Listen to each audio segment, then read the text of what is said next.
Olá pessoal, tudo bem com vocês? Salve aí, ótima semana a todos.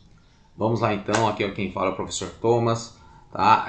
Vamos lá galerinha, a dúvida que me perguntaram essa semana foi o seguinte, né? Por que a Igreja Católica acaba batizando as crianças? Por que a Igreja Católica batiza as crianças, tá? Bom, tem muito... Vamos lá, vamos tentar sintetizar um pouquinho a resposta aí, né? Primeiramente, né, a gente tem que pensar assim, né?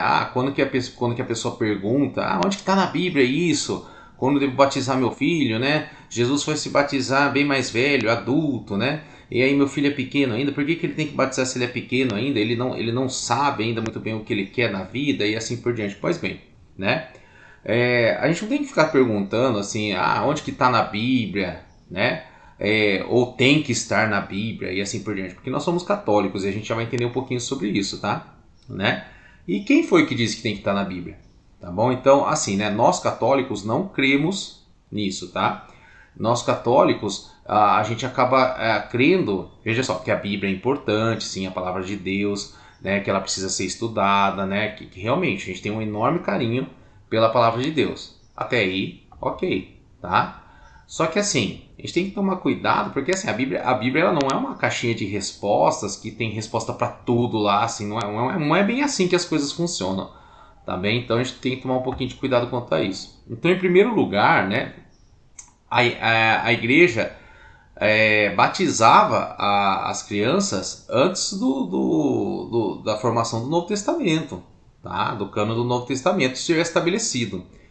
Então, a pergunta não é onde está na Bíblia que eu posso batizar as crianças. Mas é assim, a pergunta seria, né? A igreja que Jesus deixou nesse mundo batiza as crianças desde quando? Né? Veja só.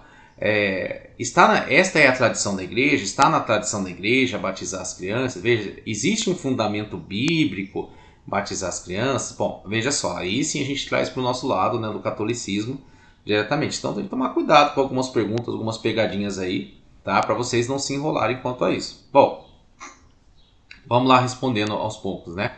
Não é somente a escritura que prova as coisas, tá, gente? Assim no sentido, mas também a fé na igreja, tá? Não tem que tá na Bíblia, não é só a escritura, não. Então é a fé na igreja. E quando a gente fala em fé na igreja, né?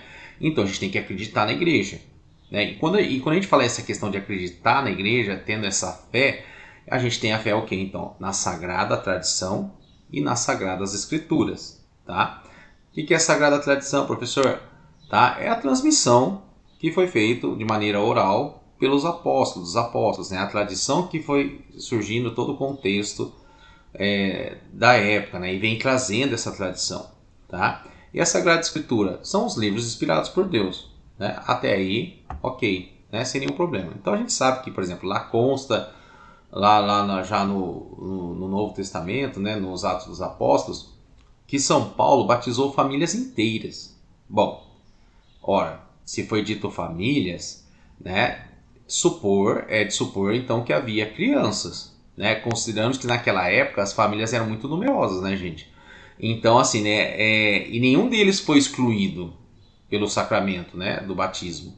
Né? Então, veja só, então vem aí uma tradição, né, que foi o quê? E era comum também, quando batizava-se o pai de uma família, né, esse pai se batizava, então ele acabava batizando todo o resto da família, todos os membros da família. Então começava pelo pai e batizava todos os membros da família.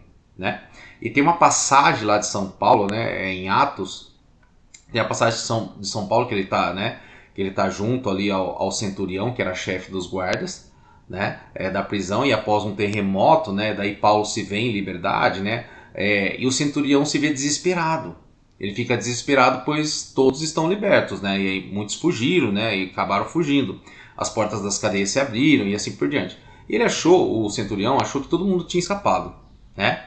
E aí, né, ele fica desesperado, o centurião. São Paulo vira para ele e fala: opa, eu tô aqui, né? Eu tô aqui, ó. Não vai se matar, não. Por quê?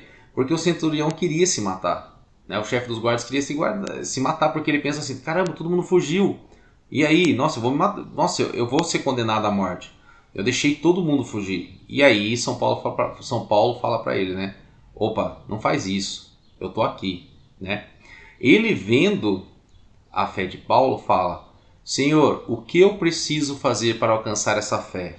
Esse Deus que você vive, né? E a gente sabe, né? Creia no Senhor Jesus e será salvo tu e tua família, né? Então a gente sabe. Então naquele momento, como era da tradição judaica, ele vai lá para a casa desse rapaz, né? desse centurião, batiza ele, a mulher, todos os filhos e depois todos esses filhos dos pais convertidos, tá? Do judaísmo e de outras religiões pagãs para o catolicismo. E aí, depois que aconteceu tudo isso, só restava quem? As crianças. Só restavam as crianças. Então a tradição da igreja continua batizando as crianças. Então, preste atenção aí, galerinha. Preste atenção, galerinha. Ó, é o seguinte, ó. Nem tudo o que a gente vive e professa na Igreja Católica está na Palavra de Deus, tá? Também está na Sagrada Tradição e no Sagrado Magistério da Igreja, tá bom? Então, respondendo a pergunta aí, então quando o pai da família se convertia, geralmente toda a família se convertia e era batizada. E certamente havia também crianças, né, gente? Né? Então nós temos hoje famílias católicas. Veja só, antigamente, com começa o processo de conversão, não existiam as famílias católicas. Hoje nós temos famílias católicas batizando os filhos desde cedo. Então a gente já traz essa tradição. E a igreja, então, ela acolhe essas crianças e batiza essas crianças na fé da igreja, né? Por isso que foi instituído o ministério do padrinho e da madrinha. Porque, teoricamente, se o pai e a mãe não quisessem educar as crianças na fé católica, a igreja se dispõe a indicar um padrinho e uma madrinha que sejam responsáveis pela educação católica daquela criança. Tá? Então, e aí para contemplar, assim, para fechar bem sério isso, né, gente? A educação na fé católica. E aí para fechar lá no catecismo, lembrando, olha lá, aqui, né? Aqui, ali. O catecismo vai falar no parágrafo 1250, 1251, 1252.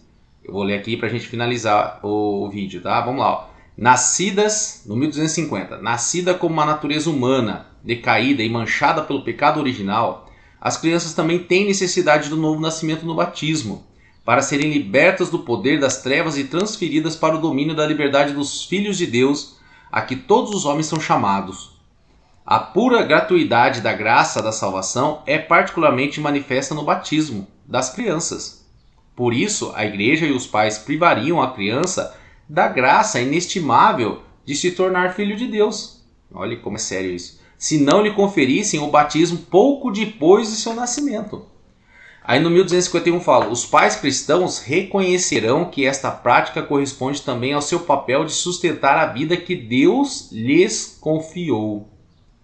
E para terminar, no 1252, a prática de batizar as crianças é tradição memorial da igreja, explicitamente atestada desde o século II.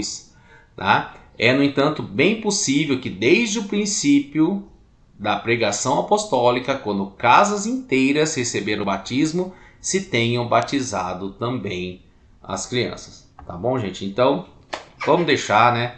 Que deixe vir em mim as criancinhas, né? Que o batismo das nossas crianças seja feito e assim seja. Tá bom? Espero ter respondido as dúvidas para vocês aí. Uma ótima semana. E lembre-se, né? Estamos juntos e estaremos sempre juntos em nome do Pai, do Filho e do Espírito Santo. Amém. Valeu, galera. Um abraço a todos. Tchau, tchau. Realiza o milagre em mim, Jesus. Realiza o milagre em mim, Senhor. Eu necessito da tua intervenção.